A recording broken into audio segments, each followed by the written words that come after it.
পড়াশোনা গবেষণা করে ইসলাম পাইনি, ফেসবুক ইউটিউব দেখে দেখে আর যা ইচ্ছা তাই করে মনে করছে আমি এখন সব জানতা। হামসে বড়া জ্ঞানী কন হ্যায়? আমি তো এখন সবার উপরে, আমার থেকে বড় জ্ঞানী কে আছে? আরে আমি সংগঠনে আছি, আমি অমুক সংগঠনের কর্মী, আমি অমুক সংস্থার নেতা, আমি পরিচালক, আমি মসজিদের কমিটি, মাদ্রাসা কমিটি, ঈদগাহার কমিটি, আরও কত কি খেতাব নিয়ে আমি আর আপনি মনে করছি হায় আমি তো সব। আমি যদি তা নয় তাহলে সমাজ আমাকে মেনে নিয়েছে কেন? কিন্তু আমার এবং আপনার মধ্যে যে এক অন্ধকারাচ্ছন্ন কালো মেঘ জমে আছে, এটাকে খেয়াল রয়েছে।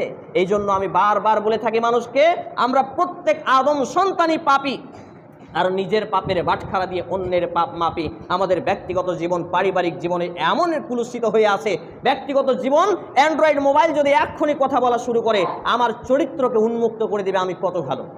এখানে খুতবায় উঠে বাতেলা মারছি আমি কত স্বচ্ছ, আমি কত চরিত্রবান, আমি কতটা ইমানদার ইমানওয়ালা, আমার মোবাইলে উন্মুক্ত করে দিবে। যদিও দুনিয়াতে না হয়, কিয়ামতের মাঠে অবশ্যই করবে।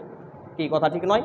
2 নম্বর কথা, আবার আমাদের পাপের পরিমাণে এত রয়েছে, পাপের যদি দুর্গন্ধ আল্লাহ সুবহানাহু ওয়া তাআলা দুনিয়ার জমিনে দিয়ে দেন, একটা মানুষ আর একটা মানুষ থেকে পূর্ব থেকে পশ্চিমের দূরত্ব যতটা, এত দূরে গিয়ে অবস্থান করলেও পাপের দুর্গন্ধ সে পাবে, কিন্তু সেই সুযোগ আল্লাহ তাআলা আমাদেরকে রহমত দিয়ে ঢেকে রেখেছেন।